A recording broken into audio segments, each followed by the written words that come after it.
ಒಂದಲ್ಲ ಎರಡಲ್ಲ ಬರೋಬ್ಬರಿ 24 ಕೋಟಿ ರೂಪಾಯಿ.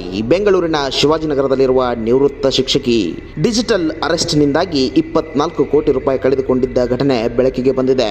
ತನ್ನ ಆಸ್ತಿ ಮಾರಿದ್ದ ಮಹಿಳೆ ಸೈಬರ್ ಖದೀಮರ ಬಲೆಗೆ ಬಿದ್ದಿದ್ದರು. 5 ತಿಂಗಳ ಚಿತ್ರ ವಿಚಿತ್ರ ಟಾರ್ಚರ್ಗೆ ಗುರಿಯಾಗಿದ್ದರು. ಇದು ಕರ್ನಾಟಕದ ಅತಿ ದೊಡ್ಡ ಡಿಜಿಟಲ್ ಕ್ರೈಮ್ ಅನ್ನೋ ಕುಖ್ಯಾತಿಗೆ ಪಾತ್ರವಾಗಿದೆ. ಯಾರು ಈ ಮಹಿಳೆ? ಸೈಬರ್ ಚೋರರ ಕಣ್ಣಿಗೆ ಬಿದ್ದಿದ್ದು ಹೇಗೆ? ಈ ಕೇಸ್ನ ಸಂಪೂರ್ಣ ಇಂಟ್ರೆಸ್ಟಿಂಗ್ ಮಾಹಿತಿ ಈ ವಿಡಿಯೋದಲ್ಲಿದೆ. ಲಕ್ಷ್ಮೀ ರಾಮಮೂರ್ತಿ ಬೆಂಗಳೂರಿನ ಶಿವಾಜಿನಗರ ನಿವಾಸಿ. ಈ ಹಿಂದೆ ದುಬೈನಲ್ಲಿ ಶಿಕ್ಷಕಿಯಾಗಿ ಕೆಲಸ ಮಾಡಿ ನಿವೃತ್ತರಾಗಿದ್ದರು. ಲಕ್ಷ್ಮಿ ಬೆಂಗಳೂರು ಮತ್ತು ಮುಂಬೈನಲ್ಲಿ ಇದ್ದ ಆಸ್ತಿಗಳನ್ನು ಮಾರಾಟ ಮಾಡಿದರು. ಬಂದ ಹಣದಿಂದ ಅಮೆರಿಕದಲ್ಲಿರುವ ಮಕ್ಕಳ ಜೊತೆ ನೆಲೆಸಲು ಪ್ಲಾನ್ ಮಾಡಿದರು. ಆದರೆ ಲಕ್ಷ್ಮಿ ಅವರ ಖಾತೆಗೆ ಕೋಟ್ಯಾಂತರ ರೂಪಾಯಿ ಯಾವಾಗ ಟ್ರಾನ್ಸ್ಫರ್ ಆಯಿತೋ ಆಗಲೇ ಸೈಬರ್ ಕಳ್ಳರು ಅಲರ್ಟ್ ಆಗಿದ್ದಾರೆ. ಲಕ್ಷ್ಮೀ ರಾಮಮೂರ್ತಿ ಅವರ ಕೋಟಿ ಖದೀಮರ ಕಣ್ಣು ಕುಕ್ಕುವಂತೆ ಮಾಡಿದೆ. CBI ಅಧಿಕಾರಿಗಳ ಸೋಗಿನಲ್ಲಿ ವೃದ್ಧೆಗೆ ವಿಡಿಯೋ ಕಾಲ್ ಮಾಡಿದ್ದಾರೆ. ಆಗ ಅವರು ಹೇಳಿದ್ದು ಒಂದೇ ಮಾತು: ನಿಮ್ಮ ಬ್ಯಾಂಕ್ ಅಕೌಂಟ್ನಲ್ಲಿ ಕೋಟ್ಯಾಂತರ ರೂಪಾಯಿ ಹಣ ಇದೆ.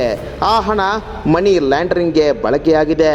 ನೀವು ಈ ಕ್ಷಣದಿಂದ ಯಾರ ಜೊತೆಗೂ ಮಾತನಾಡಬಾರದು.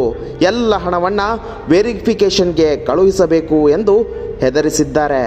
ವಿಡಿಯೋ ಕಾಲ್ನಲ್ಲಿ ಸೈಬರ್ ವಂಚಕರು ಆಡಿದ ಮಾತು ವೃದ್ಧೆ ಗಾಬರಿಯಾಗುವಂತೆ ಮಾಡಿದೆ. ಕಳೆದ ಜನವರಿಯಿಂದ ಮೇ ತಿಂಗಳವರೆಗೆ ವಂಚಕರು ನಿರಂತರವಾಗಿ ವೃದ್ಧೆಯನ್ನು ಬೆದರಿಸಿದ್ದಾರೆ. ಹಂತವಾಗಿ ಬರೋಬ್ಬರಿ 24 ಕೋಟಿ ರೂಪಾಯಿ ಹಣವನ್ನು ವಿವಿಧ ಬ್ಯಾಂಕ್ ಖಾತೆಗಳಿಗೆ RTGS ಮೂಲಕ ವರ್ಗಾವಣೆ ಮಾಡಿಸಿಕೊಂಡಿದ್ದಾರೆ. ಒಟ್ಟು 22 ಬ್ಯಾಂಕ್ ಖಾತೆಗಳಿಗೆ ಹಣ ಟ್ರಾನ್ಸ್ಫರ್ ಆಗಿರುವುದು ತನಿಖೆಯಲ್ಲಿ ಪತ್ತೆಯಾಗಿದೆ. ಇಷ್ಟಾದರೂ ತೃಪ್ತಿಯಾಗದ ಖದೀಮರು ಮತ್ತಷ್ಟು ಹಣಕ್ಕಾಗಿ ಒತ್ತಡ ಹಾಕಿದ್ದಾರೆ. ಕೊನೆಗೆ ಮನೆಯಲ್ಲಿದ್ದ ಸುಮಾರು 1 kg 300 ಗ್ರಾಂ ಚಿನ್ನಾಭರಣವನ್ನು ಅಡಮಾನ ಇಡಲು ಕಂಟೋನ್ಮೆಂಟ್ ಬ್ರಾಂಚ್ ICICI ಬ್ಯಾಂಕ್ಗೆ ವೃದ್ಧೆ ಲಕ್ಷ್ಮಿ ಬಂದಿದ್ದರು. ಇಷ್ಟೊಂದು ಪ್ರಮಾಣದ ಚಿನ್ನಾಭರಣ ಗಮನಿಸಿದ ಬ್ಯಾಂಕ್ ಮ್ಯಾನೇಜರ್ಗೆ ಅನುಮಾನ ಬಂದಿದೆ. ಬ್ಯಾಂಕ್ ಮ್ಯಾನೇಜರ್ ಸಂಶಯಕ್ಕೊಳಗಾಗಿ ವೃದ್ಧೆಯ ಖಾತೆ ಗಮನಿಸಿದ್ದಾರೆ. ಕೆಲ ದಿನದಲ್ಲಿ 24 ಕೋಟಿ ಟ್ರಾನ್ಸ್ಫರ್ ಆಗಿರುವುದು ಪತ್ತೆಯಾಗಿದೆ. ಕೂಡಲೇ ಪೊಲೀಸರಿಗೆ ಮಾಹಿತಿ ನೀಡಿದ್ದಾರೆ. ಬ್ಯಾಂಕಿಗೆ ದೌಡಾಯಿಸಿದ CCB ಕ್ರೈಮ್ ಪೊಲೀಸರು ಬ್ಯಾಂಕ್ನಲ್ಲೇ ವೃದ್ಧೆಯನ್ನು ವಿಚಾರಣೆ ನಡೆಸಿದ್ದಾರೆ. ಮೊದಲಿಗೆ ಏನನ್ನೂ ಹೇಳದ ವೃದ್ಧೆ ನಂತರ ತಾವು ಡಿಜಿಟಲ್ ಅರೆಸ್ಟ್ಗೆ ಒಳಗಾಗಿದ್ದಾಗಿ ಬಾಯ್ಬಿಟ್ಟಿದ್ದಾರೆ. ತಕ್ಷಣ ಕೇಸ್ ದಾಖಲಿಸಿಕೊಂಡ CCB ಸೈಬರ್ ಪೊಲೀಸರು ತನಿಖೆ ಆರಂಭಿಸಿದ್ದಾರೆ.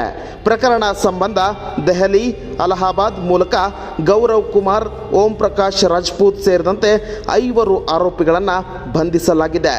ಪ್ರಕರಣ ಸಂಬಂಧ ಈವರೆಗೆ ಸುಮಾರು 3 ಕೋಟಿ ಹಣ ಇರುವ ಬ್ಯಾಂಕ್ ಅಕೌಂಟ್ಗಳನ್ನು ಫ್ರೀಸ್ ಮಾಡಿ ತನಿಖೆ ಮುಂದುವರಿಸಲಾಗಿದೆ. ಬ್ಯಾಂಕ್ ಮ್ಯಾನೇಜರ್ ಸಮಯ ಪ್ರಜ್ಞೆಯಿಂದ ಕರ್ನಾಟಕದ ಈ ದೊಡ್ಡ ಸೈಬರ್ ಕ್ರೈಮ್ ಬೆಳಕಿಗೆ ಬಂದಿದೆ.